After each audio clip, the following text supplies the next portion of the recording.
Happy Friday, guys, and welcome in here to WagerTalk TV. This is PuckTime, and there are just 2 games on tap tonight in the NHL. I am Andrew. I have Carmine with me as usual.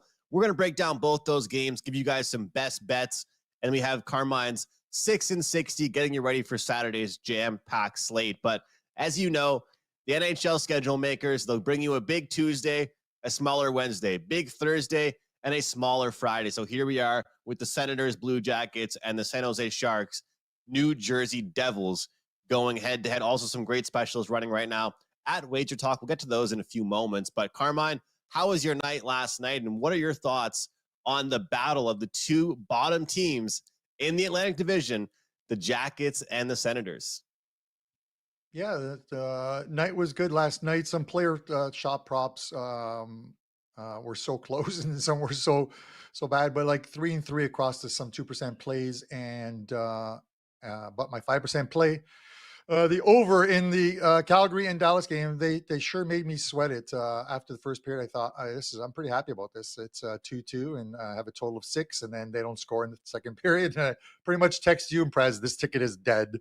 It's going to finish as an under, but Calgary scores, they review it, wave it off, but luckily they scored again, and then they reviewed that one again, and then they reviewed the goal in overtime. It's soccer melding over to the NHL. We had some comments on yesterday's video I need to address. A couple of guys are like, 3 games is not enough. You got to do like 4. You got to do them all.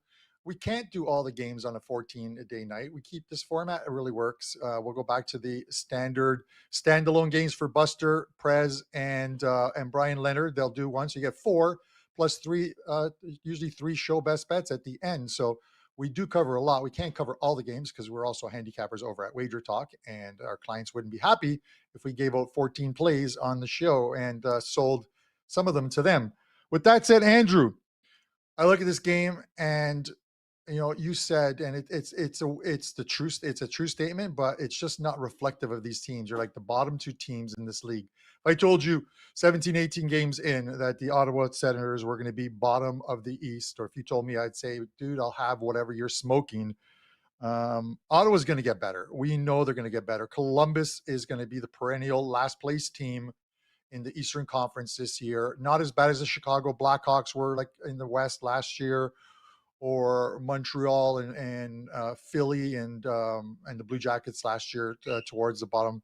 They're gonna win some games, but this is Ottawa. It's Ottawa minus 160 all day long. I think you have to take them. You look at them, fewest road games thus far this season for Ottawa in the NHL. 6 total, but 2 of them were in Sweden. They win both those games, coming back to beat Detroit, and they beat Minnesota. Their 4 road games this year, they're 2-2 in regular away games. And you look at who they played: the Leafs, they beat them; Pittsburgh, they beat them; Carolina and the New York Islanders, and they lose close ones there. They could be this year's version of the Buffalo Sabres from last year that played so much better on the road. I can't see Ottawa not being the play here, so I'm going to go with that.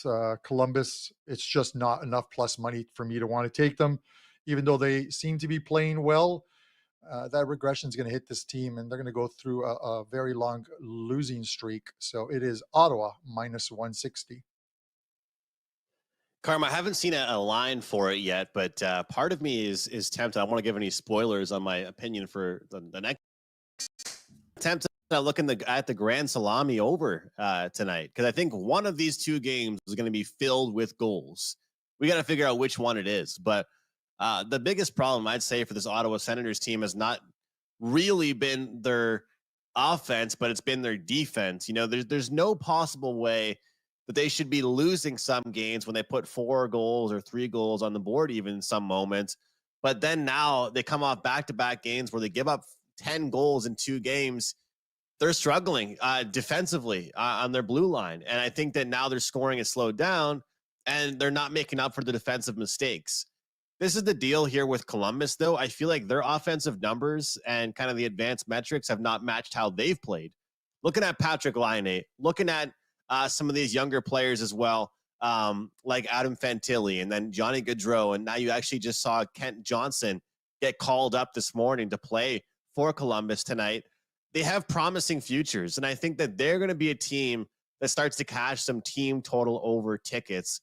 But I just like this spot for a really, lack of better word, pissed off and motivated Ottawa Senators team. I feel like this is actually a decent spot for them. And this is actually a team that seems to get the job done when they play teams with a losing record. One thing I've been talking about a lot on PuckTime lately, certain teams that play well when they step up in class, certain teams that play well when they go down in class. And I always use the Maple Leafs as a perfect example of that. I mean, they're a team you want your money on when they're playing good teams, and you actually want to fade them when they're playing bad teams. And taking a look at this Ottawa Senators team, when playing a team with a losing record, they are 19-9, their last 28. And like you stated, Carm, they are not where they should be in the standings. As far as their consistency, it's not been there. Win 2, lose 2, win 2. And as much as I believe this Columbus team is also better than they've shown, I just like this motivated spot for the Ottawa Senators. And man, everyone's talking about DJ Smith. I want to get your thoughts on that as well. I know you have something else to add, but I've never really wished for a coach to get fired or called for a coach. I actually quite often find myself defending head coaches. But when it comes to this Ottawa Senators team, something has to change because the rebuild was supposed to be over. They have been rebuilding, quote unquote, for what seems like 6-7 years now. They find themselves second last in the Atlantic Division with Batherson, Stützle, Tkachuk, Norris. I mean, so many unbelievable players that should not be a problem right now. You got Claude Giroux leading the way with them.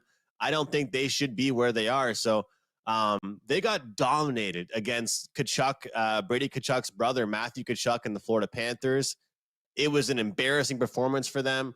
Not only did they allow 5 goals, they didn't even score 1 goal themselves. It was a weird game, Carm. Every player got kicked out. It seemed like the bench had like 7 players. So a long-winded terms, I like the team total over for the Ottawa Senators over 3.5 goals. You're getting minus 145 to 150 on the money line. You can get a nice layer, minus 125 price here on the team total. That's the play I'm going to go with here, Carmen. What are your thoughts on that? And any thoughts on the coaching situation in Ottawa right now? Yeah, I don't get it. Listen, the first 10 games of the season, you say something, but and you give a guy a chance, but they're almost done their second 10 game slate of the season, and right now they're like 8-9 in last place. A couple of those were OT wins, but the team, there's something missing on the team. They don't just seem to be there. And the weird thing is if you look at it, they're 16th place in the East, and they have a plus goal differential. It's only one, but it's you never see that. It's 60 to 59. The Columbus ahead of them are minus 14. Montreal minus 18, minus 9. You look at the teams that are like 13th down, and they all have negative goal differentials. New Jersey is one that has a negative goal differential. So at some point, when I talk about those arcs, and 2 ships passing in the night, this is Columbus passing in the night and hopefully sinking at some point, like the Titanic, because they really should. Because I think this next year's draft class, while there are no Connor Bedard's, it is a good class. There's some guys in Moose Jaw in the Western League that are playing extremely well. So at some point, they're going to cross. Ottawa's going to start moving up. But the problem is, it has to happen soon, because if you bury yourselves, then you have to play it like that 650 clip that I talked about before, about a certain amount of points that you need to make the playoffs. And in the East, it's probably going to be close to 100, if not 100. I think last year, Andrew, you can correct me if I'm wrong, I thought every team had like 100 points and made the playoffs. So you can't linger with 16 points at the bottom of the standings. So this guy probably has a shelf life of another 5 to 8 games at the 25 game mark. If they are still in one of the bottom 2 spots, you got to let this guy go. New general manager, new owner. It's time for a new coach. And the thing is that Brady Tkachuk and the players have gone out and defended DJ Smith, but sometimes you just need that culture change. And I've talked about it on the show. It's one of my least favorite things as far as betting that I just don't understand, but it should be my favorite thing because it always makes money. Dean Evison gets fired for the Wild. They win back-to-back games. They put up 5 goals yesterday. Why couldn't those players score when he was behind the bench? Nobody will ever be able to explain it. They're playing some easier teams maybe, but it's crazy. And teams just look better, Carm, when they get kind of that swap. But look towards Yeah, some goals in I this said one. And I Minnesota on did the show just see a yesterday, so I was swap. pretty happy about that.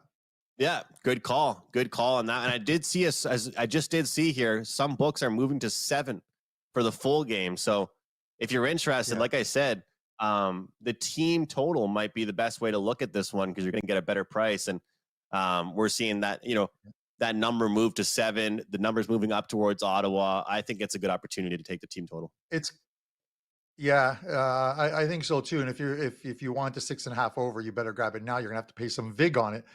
Like Andrew told you, the sevens are always you see a 7, you think it's gonna just be a high scoring game, and then it could land on 7. 4-3 seems to be a very popular score in the NHL this season. One thing I wanted to mention, because we talked about in yesterday's show, the Tampa Bay and Pittsburgh game. Can you imagine? Okay, I had the under. I took the under. I belayed it. Can you imagine what are the odds on Tristan Jarry scores into an empty net to make it 4-2, and then Malkin misses an empty netter from 20 feet away? He whistled it wide, and that was pretty much it. The game ended. It's literally, if you're holding an over ticket and you see Malkin skating down the left side there, you're like, this is it. I got the win. Those are the ones, the puck luck that Brian Leonard always talks about, and the goalie scoring from 200 feet away, but Malkin missing from 20 feet away, both into an empty net, is unbelievable for total bettors. That's one of Teddy's bad beats, bad breaks, bad for the books type of Yes. ones. The six B's the Prez always forgets, even though he's on the show every single week. But yeah, I mean, Tristan Jarry scoring that goal and Malkin not being able to score it, crazy. And also, that puck was in the air for like 3/4 of the way there. It didn't even drop until it almost got there, Carm, which was really cool. Guys, big day over at WagerTalk. No more $9 Monday, no more half off Monday, but customer appreciation days are happening a ton. And when we do these deals, we're doing a ton of different offerings. Today, we have Fill Your Cart Friday at 25% off anything in your cart. Use that promo code, Fill It Up. Long-term, short-term, all sports, one sport, whatever you want. Use it today and today only. We've got playoffs this weekend in college football. We've got a UFC card. We've got NHL. We've got European soccer. We got so much going on. Use that promo code, Fill It Up at checkout. Whatever you're buying, any package, 3-day, 7-day, 30-day, 90-day, 4 years, whatever it is you're buying, use that promo code, Fill It Up, and save 25% off. Carm, what do you have going this weekend for clients, and what are your thoughts on the Devils and Sharks? Yeah, so that Fill It Up is a great time to jump on board. I think it's good for 3 and 7 day packages as well too. NHL up tonight, soccer this afternoon, a big soccer card the next couple days, and then Sunday NFL. I've got a 5% play loaded there. See if we can keep the winning going. Andrew, I look at this game and it's just the Sharks. It is at some point. You know what I mean? If you haven't been betting along and fading the Sharks on the road and taking those puck lines early on, it was fine. It was in the minus 130s, minus 140s. It's now minus 175. And I talked about it on the show, I think in the live chat, and I said, books are now putting up minus 2.5, and a couple of them on our live lines had minus 2.5 plus 110. And I'm like, why wouldn't you take it? Going into that game, they had lost all 9 games on the road. The minus 1, they haven't covered a puck line as of yet. And of those 9 games, there were 7-2 to not covering the minus 2.5. They've only covered 2 of the plus 2.5s, and I think they were both like 3-1 finals and such. But this team is going to eventually jump up and bite somebody in the ass like they're doing at home now. But you can't take them. You can't take them here. The minus 1.5 is minus 170. The minus 2.5 is plus 112. They lose last night to the Boston Bruins, and now they got to travel to face in New Jersey. Not a big travel thing, but it's still the second of a back-to-back. And this team is just a bit of a train wreck right now. rebuilding. It's going to take them a long while. The only way to play this game is you can't even take the Devils. They're minus 460. You can't take regulation line because it's way too high unless you're pumping it into a parlay or something. But minus 1.5, minus 170 might be the cheapest you find. Again, if this team keeps getting blown out, it's going to be straight 2.5s all the time. And that's not a bad play here. I've got a free play on this game, which is going to be interesting at the end of the show, Andrew. But I will say, I think the Devils on that minus 2.5 line, they're scoring goals again. It's just a matter of if they can keep them out. The Bruins did it last night. We'll see if the Devils can do it tonight. Carm, I look forward to hearing that play at the end of the show. I wanted to ask you, I know you don't lay a huge number, 180, 200, stuff like that. But last night, man, probably the best time to ever do it if you were going to do it with the puck line there in the Bruins. Would you agree that in certain situations, it's, appropriate with the puck line record on the road, with the Bruins struggles? It was just a good time to fade the Sharks because I feel like no matter what price you were paying, the Bruins were going to give you a good effort last night. Or would you still stay away from that 180 looking back at it now, even though obviously the game already happened? But I mean, look, it was minus 500 money line and like 180 on the puck line. Kind of intriguing. Yeah, it truly was. And you look at it and I get it. The Bruins returning home. It's the same thing. They want to get a W under their belts, and the Sharks team's just obviously not playing well. The one tough thing about laying too much juice with the puck and halves is plain and simple. If you could win, New Jersey could win, and you could lose your bet. I think the problem is that sometimes when there's fewer games in the NHL, like let's say tonight's, you go looking for stuff, and sometimes going to look for different and weird bets or props just to get a bet in on the game because you think it's going to be a high scoring game is the wrong thing to do. Sometimes the bets you don't make are the best ones, and that probably applies a little bit to this one here. It's I still think if the Devils start playing defense like they did the last season, and they've showed signs of it, Andrew, this is one where they could put up a crooked number. It could be like a 5-1 or 6-1 type of game because they have better scoring on their team, I believe, than the Boston Bruins, and they have more team speed than the Boston Bruins. So if you catch a Sharks team who have weary legs after a cross country flight, and then take on the Bruins, and then take on the New Jersey Devils, it could be a bad one for them. We will see. I still think these guys are athletes. It shouldn't matter that much. You can just include it a little bit into your analysis. And for what it's worth, and not in the back-to-back situation, but if it's not back-to-back, it seems to me when you have a team favored by minus 400 or higher, that game's going under a lot right now. I'm seeing a big trend. I've seen some data on it. It just seems to me like everyone thinks overs. Well, what happens is that team that's favorited, they win like 3-1, 4-1. Yesterday was 3-0. That team is just dominating, but not just offensively, but defensively. However, tonight we have a huge favorite, and I like the over. I like over 6.5. And one of the main reasons is that I think that the San Jose Sharks can contribute to the score. I do think the Devils can get us 4 or 5, absolutely. But I like to look at what teams, because both teams are on second half of a back-to-back, right, Carm? It's not just one, as you talked about here. And we've got a team with the Devils 1-4 their last 5, straight up on second half of a back-to-back. And looking at the overs for them, 6 of their last 7 games playing on 0 rest have gone over the total.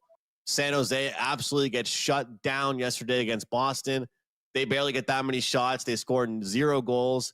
And the Devils have been known to give up some bad penalties, make some mistakes, turnovers in their own end.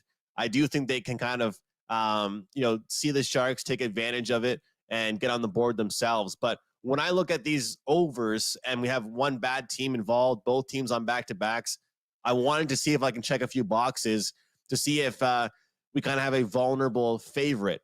And I think right now the Devils have proven they're a little bit vulnerable in their back-to-back situations. 6-1 to the over, last 7 games in this situation. Like I mentioned, 1-4 straight up their last 5 games, second half of a back-to-back. I feel like if I get 2 or 3 goals from San Jose, we're laughing right to the window. I think we can cash this over and hopefully see an exciting game here. San Jose will be hungry to bounce back. I feel like they can do so. So that's my thoughts. I'm looking at the over in this game. Team total specifically for the Ottawa game, but I'll be fully transparent.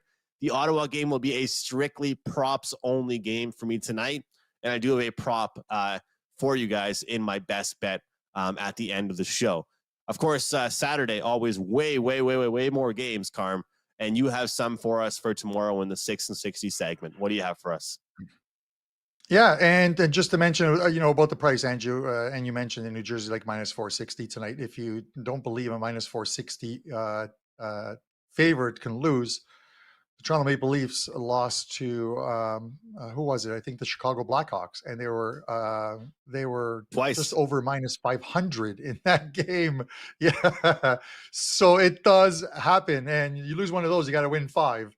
So imagine having to win 78%, 6 out of 7 in order to make your money back on those ones. So with that said, 6 games in the 60. I know some of these are going to make my card. But don't let that stop you from filling the cart. Dan, start the clock here, and hopefully these lines are as close as you can get to what the game line should be tomorrow. These are from the first book that put them out, which is BR at Rivers. But with that said, start the clock. Let's get going. Chicago and Winnipeg. Winnipeg's off a tough loss Thursday to the Edmonton Oilers. Chicago, 4 straight road losses, allowing 20 goals. I'm taking the puck line with the Jets. Islanders in Florida. Florida's first back and their 4th in 6 nights off a road trip. Islanders 4-1-1 their last 6, 3-1-1 away. I'm taking the Islanders plus 138. Buffalo, Carolina. This is a straight over for me, over 6.5. Sabres are scoring goals, but they're also allowing them. Carolina is off a loss. Toronto and Boston. We might see some bad blood in this game after the Marchand hit previously. I'm taking the Leafs here. 7-2-1 their last 10. Leafs minus 109. Seattle and Ottawa. Both teams can score, but both are really good at allowing goals. Ottawa's on a back-to-back. I'm taking over 6.5 here. And finally, Vancouver and Calgary. The Flames, 4-0-1 their last 5, including 5-2 over the Canucks. They're heating up. That's your 6 and 60. Boom. 6 plays. Time to spare, man. That might be your record on the season. Where's the crowd noise? You were definitely practicing that one in front of the mirror earlier this morning, for sure. Getting ready for this show. I couldn't have the negative applause. Rehearsing. Great stuff there, Carm. It's a fun card tomorrow, too, eh? It's a fun card on tap tomorrow in the NHL. Yeah, looking forward to it. Andrew, the lineup's leveling out now, and we're seeing like the teams that had the easy schedules are now starting to play the difficult ones. The teams that had killer first half or first quarter are finally getting a break. And this is what I say, if you're going to make money, guys, just at least look at forecast a team, click on a team's schedule and look what they have. If they have no back-to-backs, a couple days rest in between, it's a lighter schedule than what they've played. And you can find all that at NHL.com, any of the stat sites. You might want to jump on them with that light schedule because the good teams, once they start to win, they're going to start to rack up those points before we turn the page over on 2023. I'll start things out with best bets for the show. Before I jump into that, I will say I have a 4% best bet up in UFC. Not really the biggest card we have going in UFC, but those ones, I think the under the radar cards are the ones where you can make the most money. So join me tomorrow night, 4% UFC play. Also have a prop pack going in the NFL on Sunday.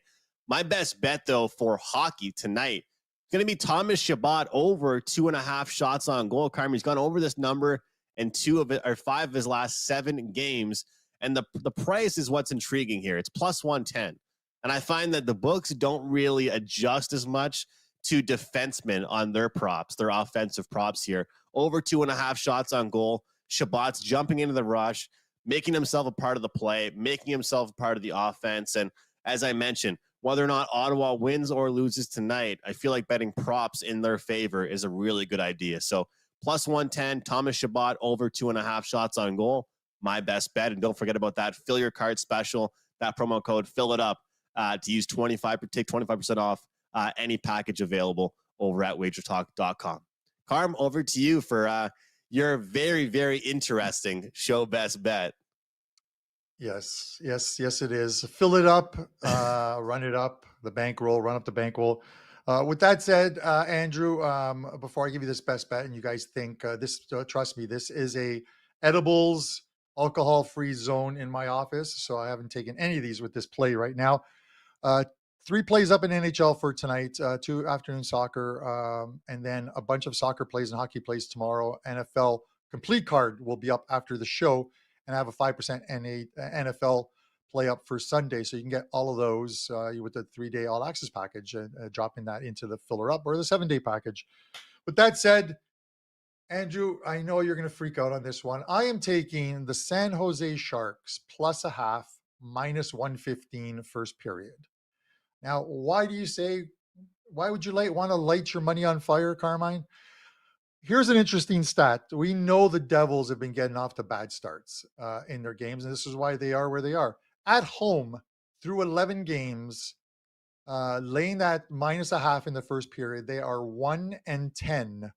The only game they have covered was 4 goals in the first period against the Buffalo Sabres. Every other game, they either been down or tied at the end of the first period. So I'm going to take the Sharks plus a half, minus 115. Look for that first period to be even before the Devils roll them in the second and third periods. And that's your show best bet. I love it. And you know what's funny is I've noticed whenever the Sharks have hung around and covered that plus a half goal first period, they just get smoked in the second period. So plus a half goal for the Sharks first period, minus a half goal second period for the Devils. We're betting the periods. That's what we call micro betting, I would say. And hopefully we can draw up that picture perfect play for the Sharks to keep things close early, and then the Devils kind of take over. Guys, I hope you all had a great week of betting. We appreciate all of you for being here with us and watching Puck Time every day.